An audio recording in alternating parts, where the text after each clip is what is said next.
Matthieu, chapitre 3. À cette époque-là parut Jean-Baptiste, qui prêchait dans le désert de Judée. Il disait, Changez d'attitude, car le royaume des cieux est proche. Jean est celui que le prophète Ésaïe avait annoncé lorsqu'il a dit, C'est la voix de celui qui crie dans le désert, Préparez le chemin du Seigneur, rendez ses sentiers droits. Jean portait un vêtement en poil de chameau et une ceinture de cuir autour de la taille. Il se nourrissait de sauterelles et de miel sauvage. Les habitants de Jérusalem, de toute la Judée et de toute la région du Jourdain se rendaient vers lui. Reconnaissant publiquement leurs péchés, ils se faisaient baptiser par lui dans les eaux du Jourdain. Cependant, quand il vit beaucoup de pharisiens et de sadducéens venir se faire baptiser par lui, il leur dit, Race de vipères, qui vous a appris à fuir la colère à venir? Produisez donc du fruit qui confirme votre changement d'attitude et ne vous avisez pas de dire en vous-même, Nous avons Abraham pour ancêtre.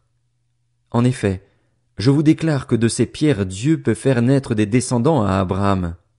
Déjà la hache est mise à la racine des arbres. Tout arbre qui ne produit pas de bons fruits sera donc coupé et jeté au feu.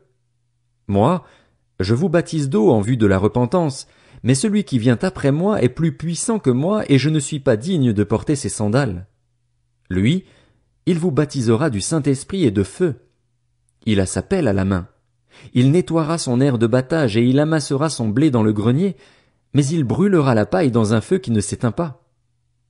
Alors Jésus vint de la Galilée jusqu'au Jourdain vers Jean, pour être baptisé par lui, mais Jean s'y opposait en disant, C'est moi qui ai besoin d'être baptisé par toi, et c'est toi qui viens vers moi?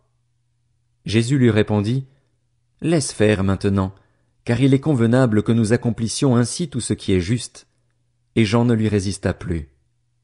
Dès qu'il fut baptisé, Jésus sortit de l'eau. Alors le ciel s'ouvrit, pour lui, et il vit l'Esprit de Dieu descendre comme une colombe et venir sur lui. Au même instant, une voix fit entendre du ciel ces paroles, Celui-ci est mon Fils bien-aimé, qui a toute mon approbation.